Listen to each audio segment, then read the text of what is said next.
You're not going anywhere. Everyone shoot!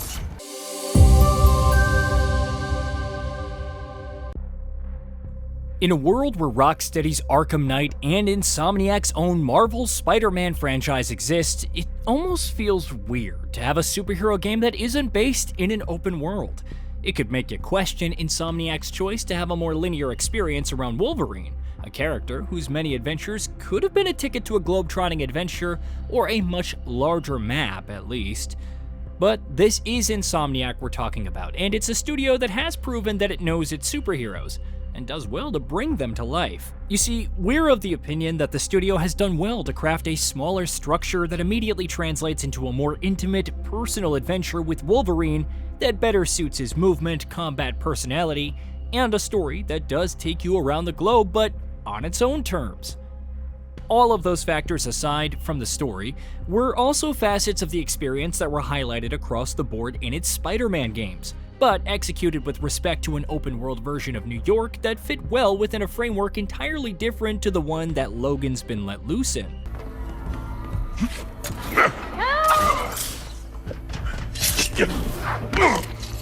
But they're all examples of the studio applying its best knowledge in creative ways to make its take on Logan feel authentic and familiar all at once. Allow us to explain. Places to be, different ways to get there. It's no secret that Logan's been around, his story taking him all around the world and putting him in contact with people in places both savory and unsavory. Peter Parker and Miles Morales, on the other hand, take the neighborhood-friendly parts of their job descriptions quite seriously, choosing to operate in New York City with the narrative justifications to back them up.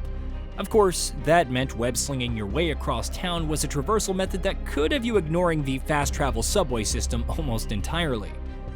But Wolverine swaps out the web shooters for those sleek-looking adamantium claws that are great in a fight, but not the best when it comes to getting around from point A to point B as quickly as possible, especially in an open-world setting. Controlled, curated environments built to support his style of movement are going to work only in linear structures, with larger maps requiring artificial traversal mechanics or slow movement, both of which doesn't work in a format that's built around an adrenaline-fueled berserker looking to sink his claws into the next threat he can find. There's also the question of having Logan free to move between different locations around the world without his adventure being confined to a single place. Like we said before, that's true to the character, but it's also a way to have Logan working within different environmental parameters across varying locations. That makes a linear, globe-trotting structure support an exploratory and gameplay loop that could take Logan to places like Canada, Madripoor, and Tokyo, among others, while keeping things free of an oversized map or too many things to keep track of. There's also the added advantage of every location feeling built around the purpose of enabling Wolverine to be the best he is at what he does, even if what he does isn't very nice. By avoiding repetitive districts and interchangeable activities, Insomniac can now make smaller, focused environments with their own distinct vibes, enemies, architecture, and gameplay possibilities. So that covers level design and how Wolverine doesn't lend himself well to an open world. But can the same be said for his gameplay based on what we've seen of it?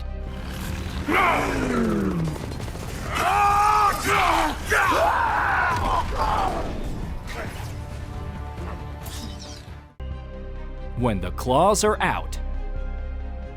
Aside from better design levels, a smaller, linear world is also advantageous in designing spaces meant to facilitate close-quarters combat, which is kinda where Logan's at his most deadly.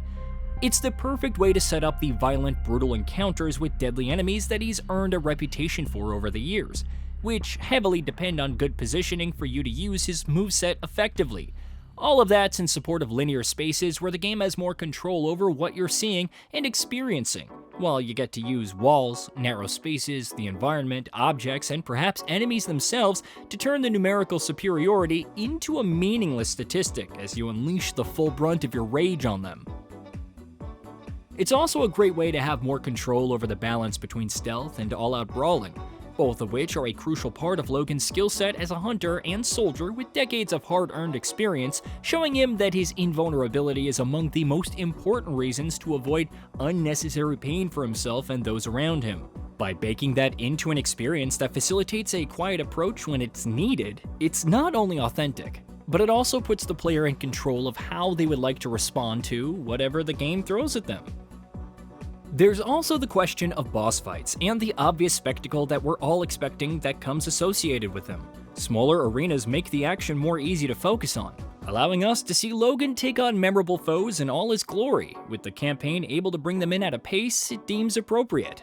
Not having to populate a larger world leaves more resources available to making unique encounters, cinematic transitions, and bosses designed to push Logan to his limits.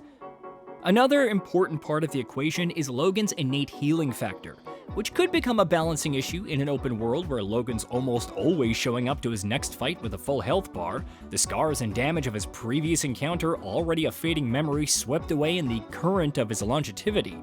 His relentless aggression that stems from it could also make open world enemies unable to withstand his brute strength and feral rage.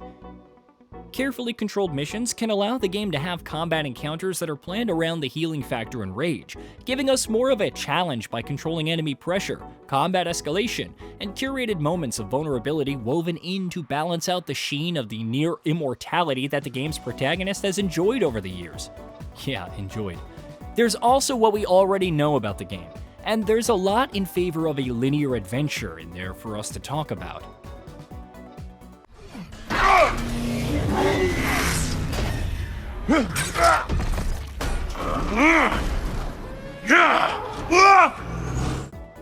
A more practical approach. We already know that Logan's story is personal. His history with Jean and the ragtag team that he's trying to support playing a part, while Sabretooth and Mystique's presence showcase the potential for story beats that could push him to his emotional and physical limits. That's the kind of story where the pacing needs to be on point, and placing it within the structure of an open world would definitely be counterproductive to that purpose. Additionally, we're always welcoming to games that don't run the risk of repetition, which is something that a game like Wolverine could easily fall prey to. It could have been easy to put Logan at the center of a familiar loop of enemy bases, crimes and attacks, icons, and checklist activities, but by choosing not to do so, Insomniac has deliberately avoided recycling content in a very welcome, creative choice. All of that works to make Marvel's Wolverine a title that's already looking quite distinct, and a unique take on the character, instead of being Spider-Man with vehicles and running instead of the webs. Reusing that structure would have been a waste of the potential that Logan brings to the table, and we're glad that this one's a linear story that keeps him front and center at all times. Of course, that's not to say that it can't contain optional areas, paths for exploration, alternate routes, and secrets to track down. We're not saying that Wolverine needs to be a corridor game, but it also doesn't benefit from an enormous, seamless map either. But a tightly paced campaign with the scope for varying combat approaches, hidden areas, and mission-specific encounters is definitely going to be an asset to a title as far as replayability is concerned. It would certainly be a better option than a 40-hour open world where downtime's a part of its design in our book. Insomniac deserves praise for choosing a direction for Marvel's Wolverine that not only plays to its strengths, but to those of the character it's trying to bring to life. It's an approach that has worked wonders for Spider-Man, and we believe Logan's on the right track to becoming the next addition to a superhero lineup that's getting more appealing with every new face to join it. Remember who you are!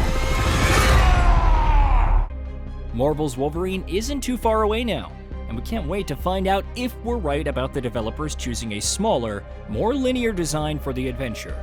But from what we've seen of the game so far, that could be exactly what it needs to make its take on Logan one that's worth considering even among all the other great stories that the character has inspired over the years. Hey, did you know that we at GamingBolt upload new videos every day? Stick around, drop a like, subscribe, and hit that bell. And let us know what kind of content you'd like to see in the future with a comment below.